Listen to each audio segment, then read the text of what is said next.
2025 degree prelims stage 1ന്റെ question പേപ്പറിന്റെ part 2 ആണ് ഈ വീഡിയോ. ചോദ്യം: താഴെ പറയുന്ന പ്രസ്താവനകളിൽ ഏതാണ് വലിയ തോതിലുള്ള ദുരന്ത നിവാരണ ആസൂത്രണത്തിൽ ടോപ്പോഗ്രാഫിക് മാപ്പുകളുടെ ഒരു പ്രധാന പരിമിതിയെ ഏറ്റവും നന്നായി വിവരിക്കുന്നത്?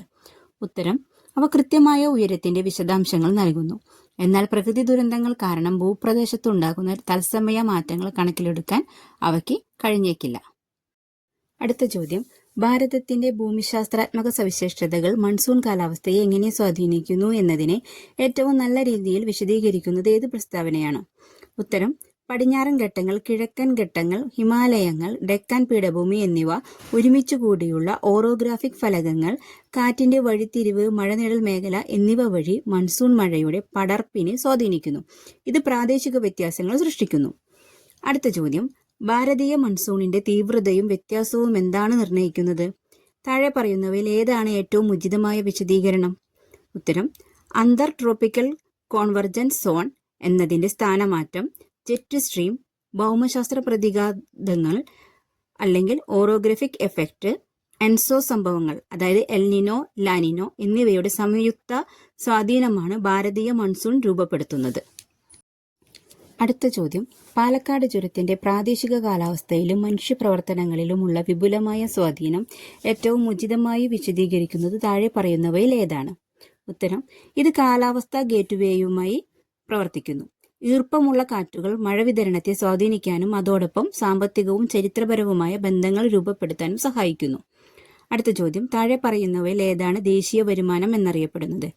ഉത്തരം: ഘടകമൂല്യത്തിൽ അറ്റ ദേശീയ ഉൽപ്പന്നം. അടുത്തത്: ഏത് പഞ്ചവത്സര പദ്ധതിയാണ് ഗരീബി ഹഠാവോ അഥവാ ദാരിദ്ര്യ നിർമ്മാർജ്ജനം ലക്ഷ്യമിട്ടത്? ഉത്തരം: 5ാമത്തെ പഞ്ചവത്സര പദ്ധതി. അടുത്ത ചോദ്യം: നീതി ആയോഗിന്റെ ഘടനയെക്കുറിച്ചുള്ള സത്യമായ പ്രസ്താവന ഏതൊക്കെയാണ്? ഓപ്ഷൻസ് 1ഉം 3ഉം മാത്രം. അതായത് ഭാരതത്തിന്റെ പ്രധാനമന്ത്രി നീതി ആയോഗിന്റെ ചെയർമാനാണ്. നീതി ആയോഗിന്റെ ഭരണസമിതിയിൽ എല്ലാ സംസ്ഥാനങ്ങളുടെയും മുഖ്യമന്ത്രിമാർ ഉൾപ്പെടുന്നു. അടുത്ത ചോദ്യം: നികുതി വരുമാനവും നികുതിയേതര വരുമാനവും സംബന്ധിച്ച ശരിയായ പ്രസ്താവന ഏത്?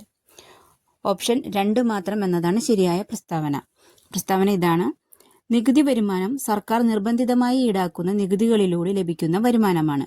അതേസമയം നികുതിയേതര വരുമാനം സർക്കാർ സേവനങ്ങൾ, ഫീസ്, നിക്ഷേപങ്ങൾ എന്നിവ വഴി ലഭിക്കുന്നതാണ്. അടുത്ത ചോദ്യം: വരുമാന കമ്മിയും ധനക്കമ്മിയും തമ്മിലുള്ള വ്യത്യാസം ശരിയായി വ്യക്തമാക്കുന്ന പ്രസ്താവന ഏത്? ഉത്തരം: റവന്യൂ കമ്മി ഉണ്ടാകുന്നത് റവന്യൂ വരുമാനം റവന്യൂ ചിലവിനേക്കാൾ കുറവാകുമ്പോഴാണ്. അതേസമയം ധനക്കമ്മി പ്രതിനിധീകരിക്കുന്നത് കടബാധ്യത കൂടാതെയുള്ള ആകെ വരവിൽ നിന്ന് അധികമായി വരുന്ന ആകെ ചെലവാണ്. വീഡിയോ ഉപയോഗപ്രദമായെന്ന് തോന്നിയാൽ ലൈക്ക് ചെയ്യുക, സബ്സ്ക്രൈബ് ചെയ്യുക, പരമാവധി കൂട്ടുകാരിലേക്ക് ഷെയർ ചെയ്യുക.